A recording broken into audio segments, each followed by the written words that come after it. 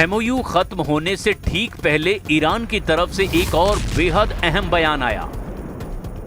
Islamic revolutionary guard corps यानी IRGC के राजनीतिक उप प्रमुख ब्रिगेडियर जनरल यादुल्ला जवानी ने कहा कि ईरान का रक्षात्मक सैन्य रुख अब आक्रामक हो सकता है। यानी अब तक ईरान कह रहा था कि वो हमला नहीं कर रहे, सिर्फ जवाब दे रहे हैं, लेकिन ईरान अब अपना बयान बदल रहा है। यानी अब ईरान कह रहा है कि वो खुद भी जंग का ऐलान कर सकता है। ईरान के अधिकारी अब कह रहे हैं कि वो जंग में दुश्मनों को चौंकाने वाले हैं। इसका मतलब क्या है? अगर जंग में ईरान आक्रामक तेवर अपनाता है तो अमेरिका के लिए सिर्फ ईरान के अंदर मौजूद टारगेट ही चुनौती नहीं होंगे। मिडिल ईस्ट में अमेरिका का मिलिट्री नेटवर्क बहुत बड़ा है।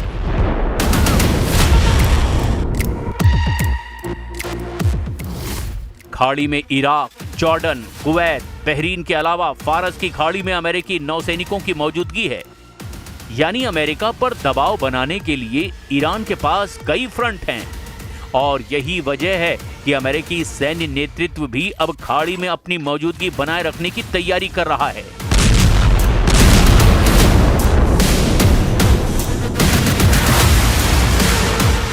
अमेरिका ने संकेत दिया है कि वो अमेरिकी नेवी बेस और ईरान के खिलाफ नाकेबंदी को लंबे समय तक जारी रख सकता है। MOU खत्म होने के बाद अब अमेरिकी नौसेना भी अपने डिप्लॉयमेंट में बदलाव कर रहा है।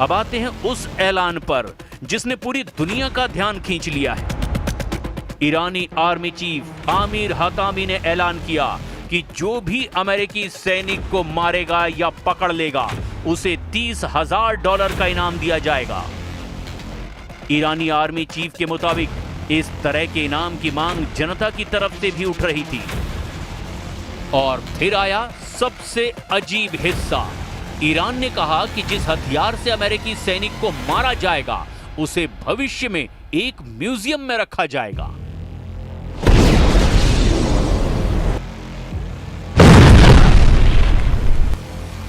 यानी ईरान अब युद्ध में इस्तेमाल हुए हथियारों को एक वॉर ट्रॉफी की तरह प्रदर्शित करने की बात कर रहा है। जंग में इस तरह की बात बेहद चौंकाने वाली है, लेकिन इस ऐलान का मतलब ये नहीं है कि अमेरिकी सैनिक अभी ईरान की जमीन पर बड़ी संख्या में मौजूद हैं।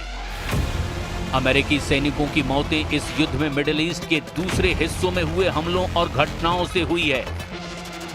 यानी ईरान का संदेश सिर्फ अमेरिकी सैनिकों को टारगेट करना नहीं, बल्कि अमेरिका को पूरे मिडिल ईस्ट से हटाने पर है।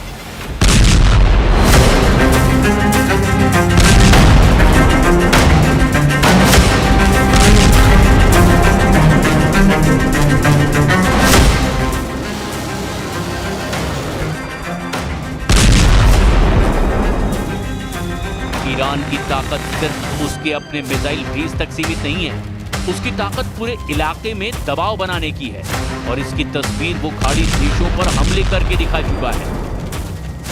जुलाई में ईरानी मिसाइल अटैक में जॉर्डन के मुआफाक साल्ती एयरबेस पर अमेरिकी सैनिक मारे गए थे। इराक में भी एक अमेरिकी सैनिक की मौत ईरानी ड्रोन अटैक में हुई थी। और इसके बाद अमेरिका ने लगातार कई रातों तक ईरान के खिलाफ एयर स्ट्राइक की थी।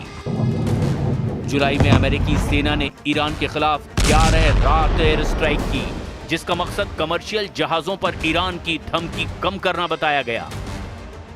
यानी अब तक की जंग में जो पैटर्न सामने आया उसमें ईरान हमला करता है तो अमेरिका जवाब देता है, लेकिन इसके बाद ईरान खाड़ी देशों को टारगेट करके दबाव बढ़ा देता है। और अब ट्रंप फिर कह रहे हैं कि आर्थिक दबाव और नाकेबंदी को और मजबूत किया जा सकता है और इस जंग का सबसे बड़ा बैटल ग्राउंड बन रहा है स्ट्रेट ऑफ हॉर्मुज।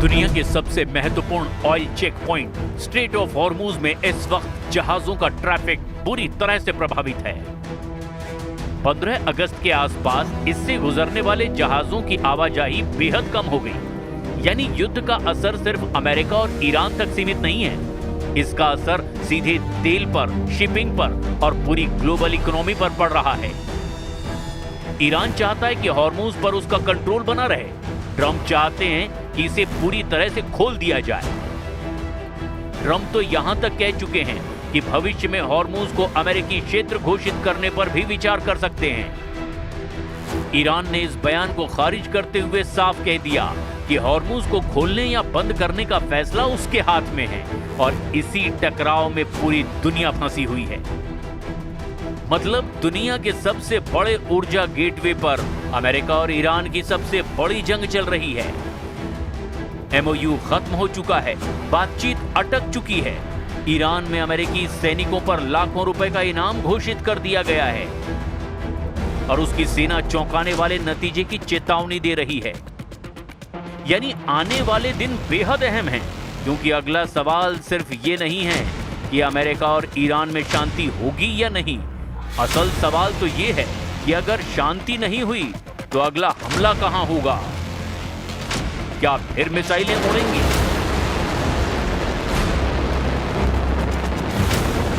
क्या हॉर्मूज में जहाज रुकेंगे? या ईरान और अमेरिका के बीच जंग का नया अध्याय शुरू होगा? दुनिया की नजर अब तेहरान और वॉशिंगटन दोनों पर है।